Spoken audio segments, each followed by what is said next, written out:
Hello साथियों, मैं दिलीप चौधरी एक बार फिर से आपका स्वागत करता हूं आपके अपने यूट्यूब चैनल नॉलेज जोन पर। आज के इस वीडियो में हम लोग देखेंगे रीजनिंग के कुछ महत्वपूर्ण से क्वेश्चनों के बारे में और जानेंगे कि किस प्रकार से ये सारे प्रश्न आपके लिए प्रतियोगी परीक्षाओं में महत्वपूर्ण होते हैं। तो बिना देरी के हुए आपको लेके चलेंगे एक अच्छे से क्वेश्चन की तरफ। लेकिन उससे पहले अगर आप चैनल पर नए हैं तो चैनल को सब्सक्राइब जरूर कर लीजिएगा। चलते हैं आपको लेकर के सबसे पहले क्वेश्चन पर। पहला क्वेश्चन आपके लिए साथियों यहाँ पे है और यहाँ पे हम देख सकते हैं कि लिखा हुआ है, नीचे दिए गए विकल्पों में से 3 में किसी प्रकार की समानता है। यानी जो हम लोग को विकल्प दिखाई दे रहे हैं 4, इनमें से 3 विकल्प किसी न किसी प्रकार से समान है और यहाँ पे लिखा है जबकि चौथा भिन्न है। और चौथा विकल्प जो है साथियों वो आपका भिन्न है। विषम का चयन कीजिए, यानी भिन्न विकल्प का आपको चयन करना है।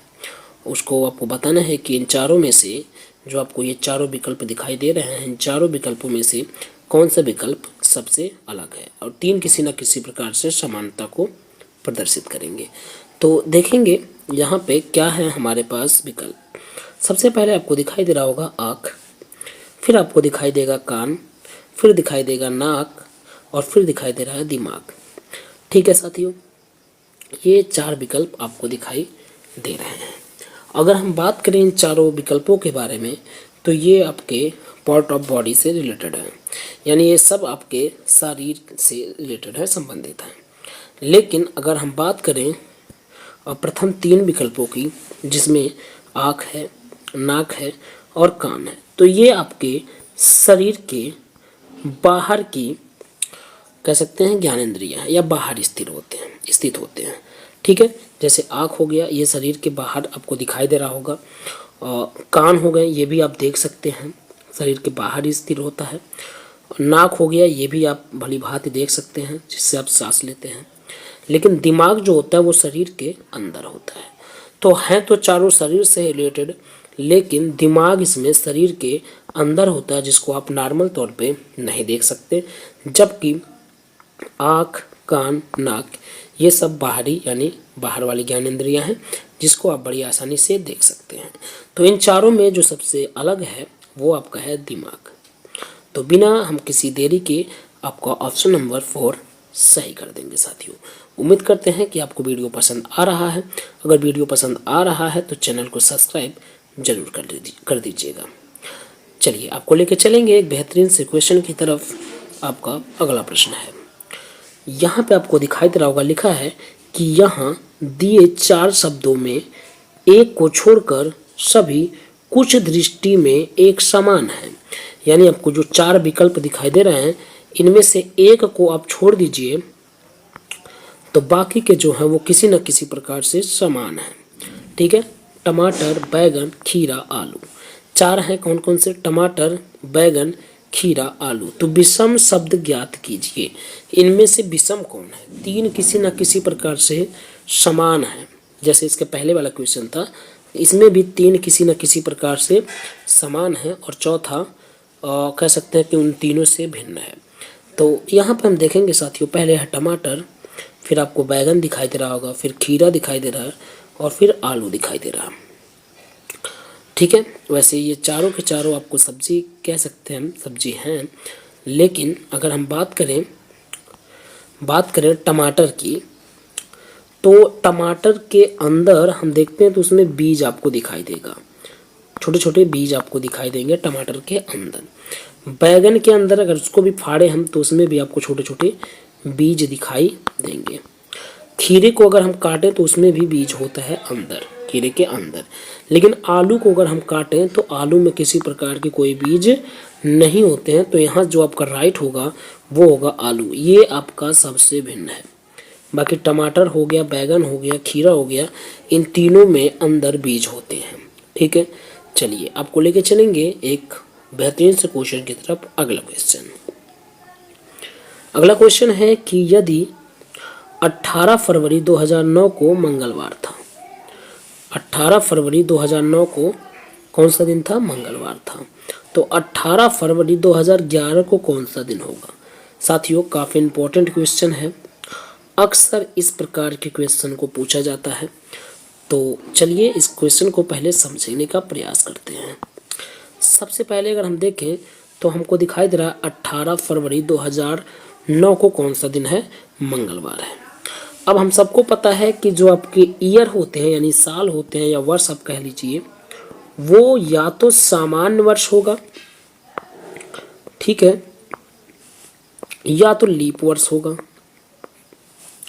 इन दोनों को निर्धारित करने वाला होता है आपका फरवरी महीना। कौन सा? फरवरी महीना ही साधारण वर्ष या लीप वर्ष का निर्धारण करता है, क्योंकि फरवरी महीने में जब आपका 29 दिन हुआ तो लीप हो गया, अदरवाइज साधारण हो गया। अब हम बात करेंगे यहाँ पे 2009 की।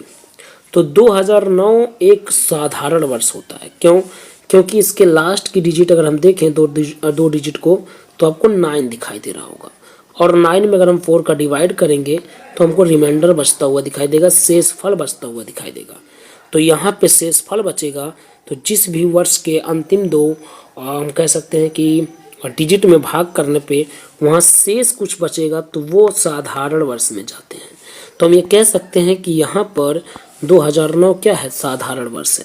तो जब हम 2009 के बाद यानी 18 फरवरी 2009 के बाद एक साल सीधा चलेंगे तो हमको मिलेगा 18 फरवरी 2010। अगर हम बात करें 18 फरवरी 2010 की, तो 18 फरवरी 2010 को कौन सा दिन होगा, तो 18 फरवरी 2010 को होगा। चूँकि 2009 जो था वो आपका साधारण वर्ष था, तो साधारण वर्ष में विषम दिन जो होते हैं, विषम, वो एक दिन होता है। कितना? एक दिन होता है। तो अगर साधारण वर्ष है तो उसमें हम लोग क्या कर सकते हैं कि विषम दिन एक होता है, यानी एक उसमें शेषफल बचता है 365 में भाग करने से। तो 18 फरवरी 2010 को कौन सा दिन होगा, एक दिन आप बढ़ा दीजिएगा। जैसे 18 फरवरी 2009 को कौन सा दिन था, मंगलवार, तो 18 फरवरी 2010 को हो जाएगा बुधवार। कौन सा? बुधवार हो जाएगा साथियों। लेकिन हमको 2010 नहीं बताना था, 2011 बताना है। तो हम लोग चलेंगे 2011 तक, यानी 18 फरवरी 2011 को कौन सा दिन होगा, तो 18 फरवरी 2011 को बुधवार के बाद एक दिन आप बढ़ा देंगे, क्या हो जाएगा, बृहस्पतिवार। तो आपका जो राइट आंसर होगा कि 18 फरवरी 2011 को कौन सा दिन होगा, बृहस्पतिवार होगा। ठीक है साथियों, तो आपका यहाँ से राइट आंसर निकलेगा बृहस्पतिवार। एक बार आप फिर से समझ लीजिएगा, किसी प्रकार की कोई समस्या ना होने पाए। सिंपल हम ये कह सकते हैं कि जो साधारण वर्ष होते हैं उसमें एक साल चलने पर, यानी राइट एक साल चलने पे आपको एक दिन बढ़ा देना होता है, और लीप वर्ष में 2 दिन बढ़ा देना होता है। जैसे क्या किया गया है, 18 फरवरी 2009 एक साधारण वर्ष होगा 2009, तो 18 फरवरी 2010 जो होगा, 18 फरवरी 2010 जो होगा, उस दिन 2010 यहाँ लिख देते हैं। उस दिन जो दिन पड़ेगा वो 18 फरवरी 2009 को मंगलवार था, तो ये हो जाएगा बुधवार। ठीक है ना, क्या हो जाएगा, बुधवार हो जाएगा। और उसी प्रकार फिर 18 फरवरी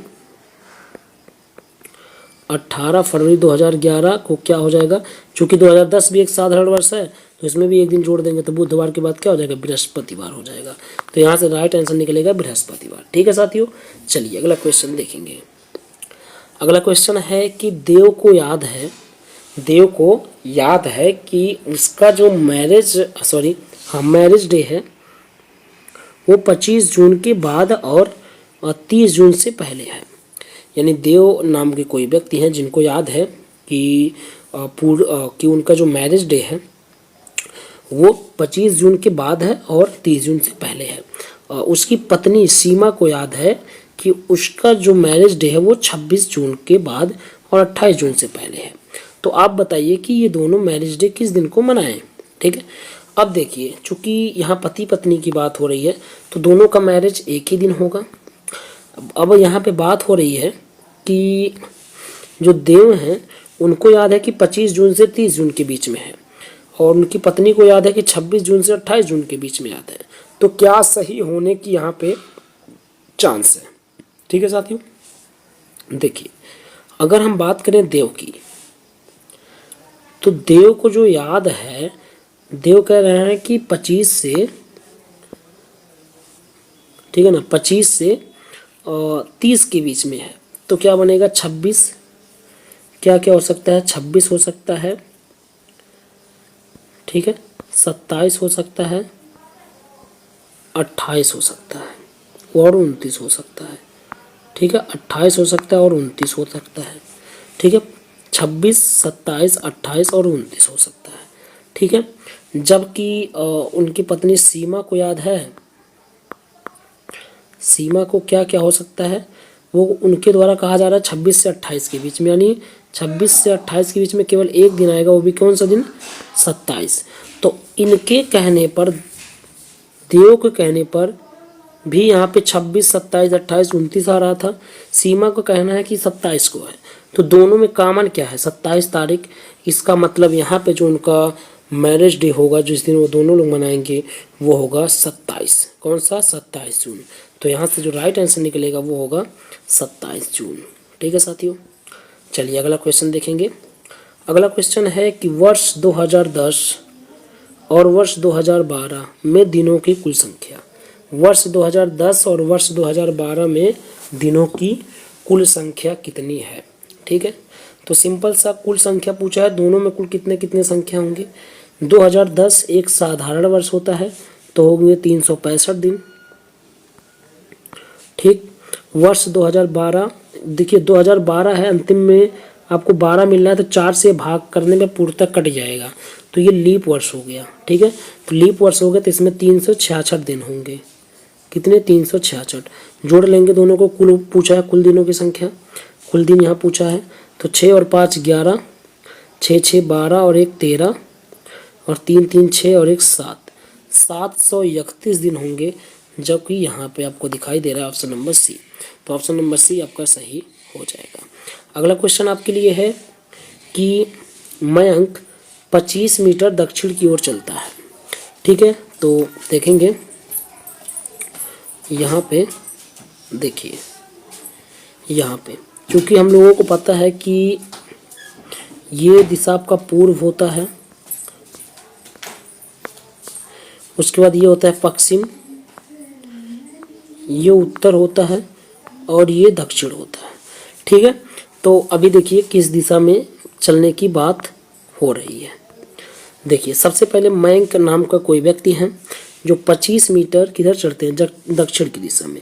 तो मान लेते हैं कि मयंक अभी यहाँ पे हैं, कलर को चेंज करते हैं, मान लेते हैं मयंक यहाँ पे हैं और वो 25 मीटर चल रहे हैं दक्षिण। दक्षिण किधर पड़ रहा है, देखिएगा नीचे की दिशा में पड़ रहा है, तो यानी वो इस दिशा में चलेंगे। कितना, 25 मीटर। मान लेते हैं वो 25 मीटर ऐसे यहाँ तक चलती है।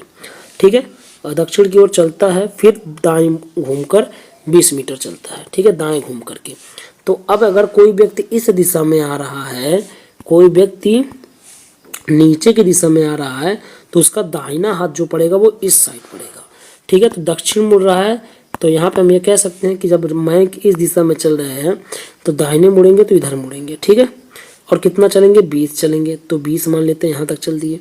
अब ये दूरी हो गई है 25, ये हो गया 25 और ये हो गया 20। ठीक है, फिर क्या होता है, बाईं ओर घूमकर 30 मीटर चलता है। अब अगर कोई व्यक्ति इस दिशा में चल रहा है तो उसका दाहिना हाथ ऊपर पड़ेगा, बाएं हाथ नीचे पड़ेगा, तो बाएं ओर घूमने की बात हो रही है, इसका मतलब नीचे घूमना पड़ेगा।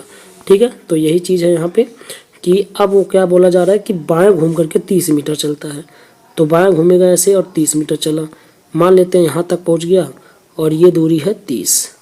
ठीक है, पुनः अपनी बाईं ओर घूम के 20 मीटर चलता है और फिर से बाईं ओर घूमेगा, तो कोई व्यक्ति अगर इधर जा रहा है तो बाएं हाथ किधर पड़ेगा, इधर पड़ेगा। ठीक है, तो बाईं ओर घूम करके कितना चलेगा, 20 मीटर, तो 20 मीटर मतलब इसी के बराबर होगा ये वाला भी, तो ये 20 मीटर चल दिया। ठीक है, अब वो पहुंच चुका कहाँ पे, यहाँ पे पहुंच चुका है, इस वाले पॉइंट पे पहुंच चुका है। ठीक है, तो यहाँ पूछा जा रहा है तो वह अपने प्रारंभिक बिंदु से कितनी दूरी पर है। प्रारंभिक बिंदु कहाँ पे था, प्रारंभिक बिंदु यहाँ पे है और वो है कहाँ, यहाँ पे है। ठीक है, कितनी दूरी पे है देखिएगा।